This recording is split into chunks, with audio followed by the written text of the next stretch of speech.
we're going to be completing the review pages of the Lesson Book 3B, 2nd edition. It says, get ready for takeoff. And this is going to be a review of what you have learned for 3A, and, you know, there's going to be stuff for before that as well. I can't stress how important it is to make sure that you do your theory work in pencil. I was looking through all of my pencil bins for an erasable pen to try and make this a little bit darker for you guys, and I just can't find one.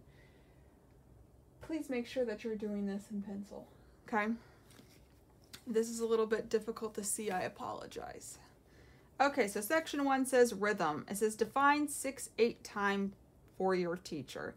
So 6/8 time. Well, there's 6 beats in a measure, and the 8th note gets the beat. And it says now play this rhythm on a 4 major chord. Or 4 major chord. F major chord. Silly Ashley. Okay, so let's do this first and then we'll play it. It says they did the first measure for us. 1, 2, 3. So the 8th note gets the beat. 1, 2, 3. And now, if this is a dotted quarter note, I can split this evenly 3 ways into 8th notes. So 4, 5, 6. So this is all for this dotted quarter note. You could have also written it like this too. So this is the same measure as this. So you can write 1, 2, 3, 4, 5, 6. You can write it like that. 4, 5, 6, 4, 5, 6. So you have several different ways that you can write it. It's totally fine. It just depends on who taught you what.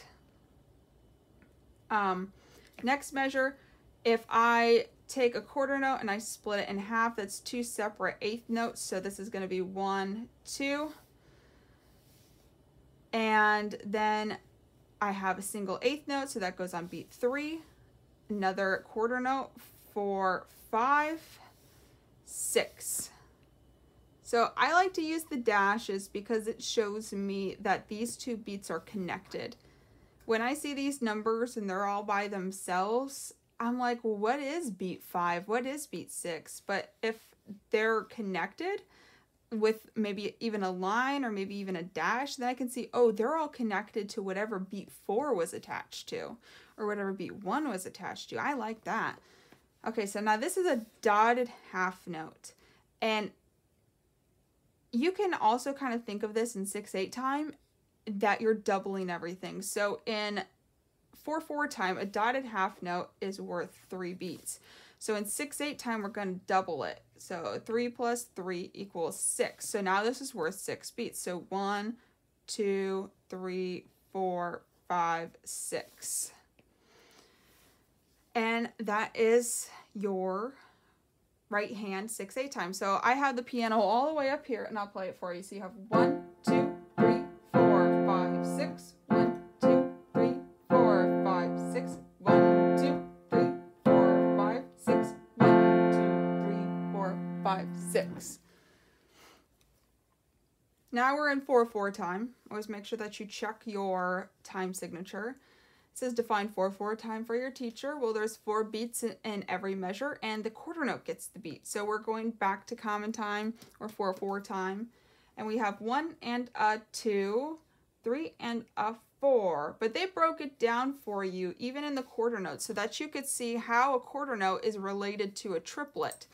So instead of saying 1, 2, they wanted you to write out 1 and a. You wouldn't really do this all the time. They were just being a little bit dramatic or specific here. So 1, 2, 3 and a 4. And this is a half note, so 1 dash 2, 3 and a 4. So let's see how this is played. And remember, all of this triplet right here, this all goes into 1 beat evenly. So if this is the tempo, triplet, triplet, that all goes into 1 beat. And it says to play on a D major chord. So D, F sharp, A. So triplet 2, triplet 4,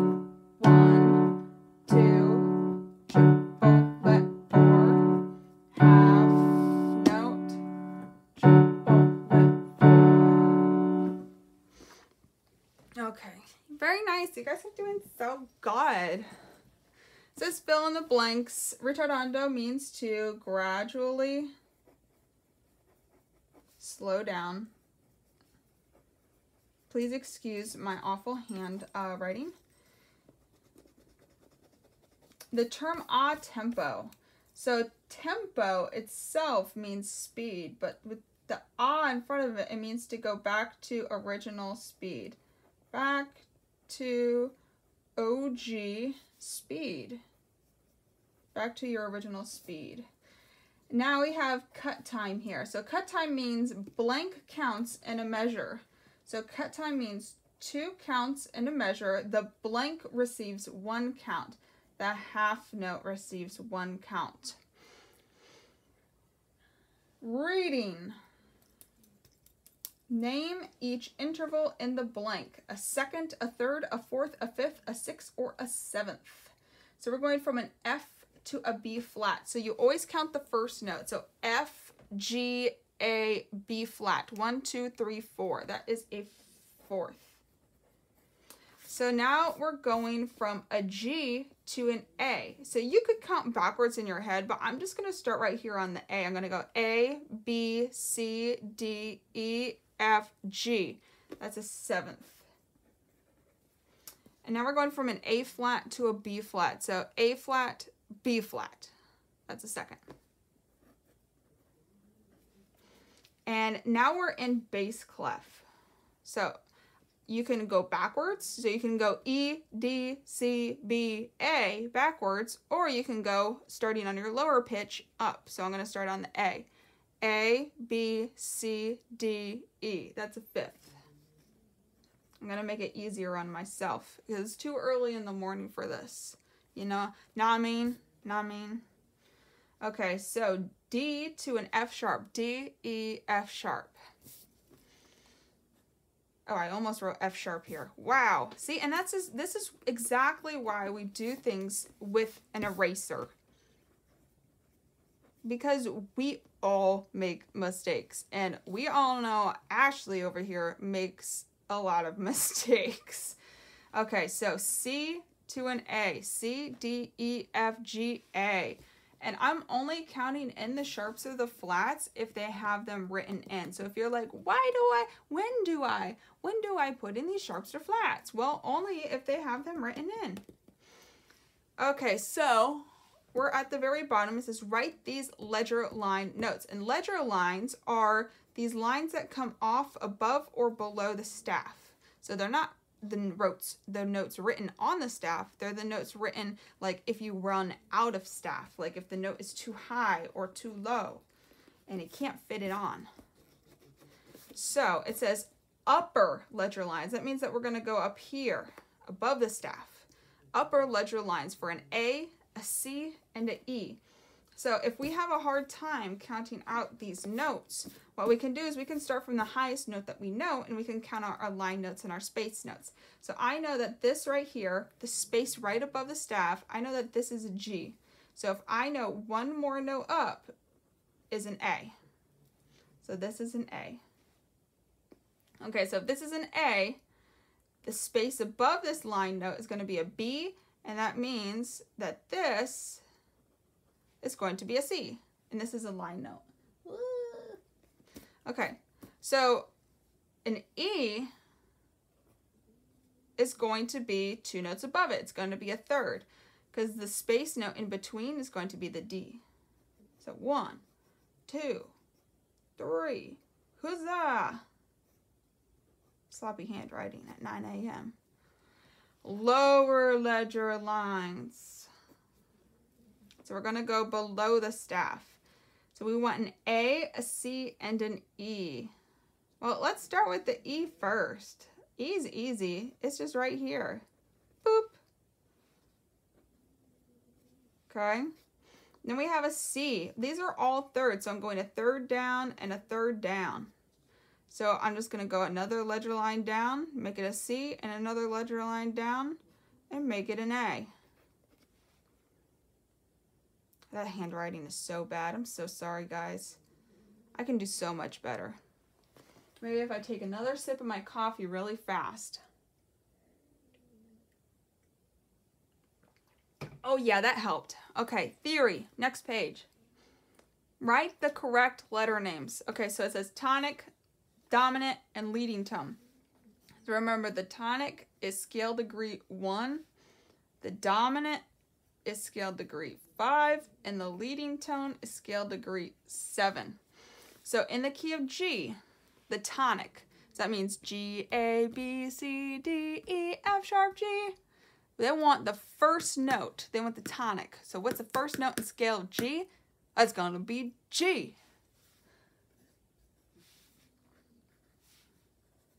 What's the fifth note, or the fifth scale degree, the dominant in the key of F? So F, G, A, B flat, C. This is C. And they want the leading tone in the key of D. Well, if you can work backwards pretty well, you know that there's only 7 notes in a scale. 8 if you're including the tonic again that gets repeated. So you can just go backwards from D. So what's backwards 1 note from D? Well, it's C sharp. Or you can go up the whole scale. You can go D, E, F sharp, G, A, B, C sharp, D. Did that annoy you when I stopped at C sharp? It annoyed me. Okay, so it says now add the correct sharps or flats in front of the notes. So don't put it in the key signature. Put it in front of the notes. Now when we write out the notes, we put it after the note. Like we write out the letter, we put it after the letter. When we write the note, we put it in front of the note. It's a little bit backwards. So it's like, whoa. G major scale. So we have, if you know your whole, half equation, then you'll know what to do. But if you just know how to play a G major scale, you know that it's on the G, A, B, C, D, E, F sharp. Now the F right here is a line note, so the sharp also has to be a line note. So that little bar right here in the middle, that has to be a line note, and I messed it up. I got too excited. So I had to have my space in that middle of that sharp go right over that line. Now it looks perfect. Okay, F major. Now we're in bass clef, and you can see whoever owned this book before me, he wrote it in his key signature here.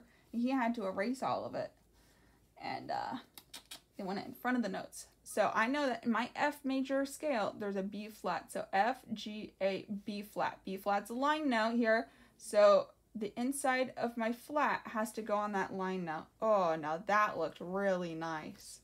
Nice penmanship, Ashley. Good job. D major scale, I know that has 2 sharps. So D, E, F sharp. This one's a space note. So the middle of my space, or the middle of my sharp, is going to go right there in that space. Boom! Goes the dynamite. G, A, B, C sharp, another space note. Boom! Okay, and then a chromatic scale passage. Ooh, how exciting. So they want you to play a chromatic scale or write it out. So I have B, C. This is already a half step. So a chromatic scale is by half step. By half step. So B, C, C sharp, D, D sharp, E, F. And that's it. So this is by half step. This is by half step. This is by half step. This is by half step. This is by half step. The next one, if you wanted to keep going up, would then be F sharp. Boop. And that would make that a half step too. The difference between this is whole, whole, half, whole, whole, whole, half. That's the difference between a chromatic scale and a major scale. So label these as 1, 4, or 5, 7 chords. And you can see who owned this book before me. Maybe you can, maybe you can't. He wrote his 4 chord like that. He wrote his 5, 7 chord like that. And he wrote his 1 chord like that. And I really don't like that because that's not really showing me if it's major or minor. You gotta be like super obvious, because if someone's reading your notes, they don't know like how your brain works. So you gotta really make it obvious for them. So this is a G, C, and an E, so which is gonna sound like this. That is a 4 chord. So I'm going to draw a 1 or an I and a V, and I'm going to put 2 lines above and below it. Boom! Whoever reads this is going to be like, wow, that's major. That is major 4 chord. Okay, here's my key of D. I have a C sharp, a G, and an A. So I have... Did I play that right? Yeah, I totally played that right. I don't know why that just didn't sound right for me for a second. Maybe I had too much coffee now. So this is a 5 chord. And I have my 5 here. And I'm going to write a superscript 7. You have that feature like if you're doing like equations and stuff when you get like super baller in college or maybe even in high school. Maybe even in middle school. I don't know how smart you are. Okay, here we have a key of F and it's all blocked. That is a 1 chord. Super obvious that it's major. And then the key of C. You have a C, A, F, A. That's another 4 chord. I'm trying to trick you with these 4 chords because I think you just learned 4 chords in the last book. The 4 chords I think are the easiest to identify. So it says symbols and terms. Write the dynamic marks in order from softest to loudest. Well, obviously this one right here is like super soft, pianissimo. And then you're going to take off a P and make it the piano. And then we're going to put the M on it and it's a mezzo piano. And then, oh, I did this one. Now we're going to make it a mezzo forte. And then we're going to make it a forte. And then we're going to make it a fortissimo. So we have pianissimo, which means really quiet. Piano, which means quiet. We have mezzo piano, which means moderately quiet. Mezzo forte, which means moderately loud. Forte, which means loud. And fortissimo, which means super loud. Okay, now it says fill in the blanks below. Then play a D major scale at each tempo mark. Okay, you can do that in your own time. I haven't got time for that. I've been on this video for like 15 minutes now. Okay, andante means a walking speed. Yep. Is my face in this video? I don't even know. Walking speed. Moderato means, well, this person wrote medium. I don't know what that means. I mean, I guess you could like say like it's a medium speed, but like, ugh. I don't know. Moderately. And how do you spell moderately? Is there I don't know. Check that spelling, guys. I don't got time for that. Allegro. Fast. And vivace. Blazing saddles. Alright. Real fast. I wrote real vast. Real vast and spacious. I write fast. I'm reaching the end of this video, guys. You could tell. Can you tell? Under each note, draw a staccato marking. Staccato means detached. So if the stem was going down like this, boop, you would draw the staccato above it. An accent mark means to play emphasized or louder, depending on who told you what. Boop. And a tenuto means to, play them more connected, kind of like a slur mark. Boop.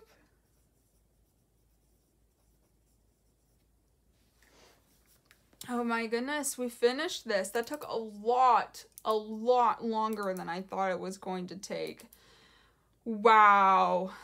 I sure hope this helped. Okay, bye.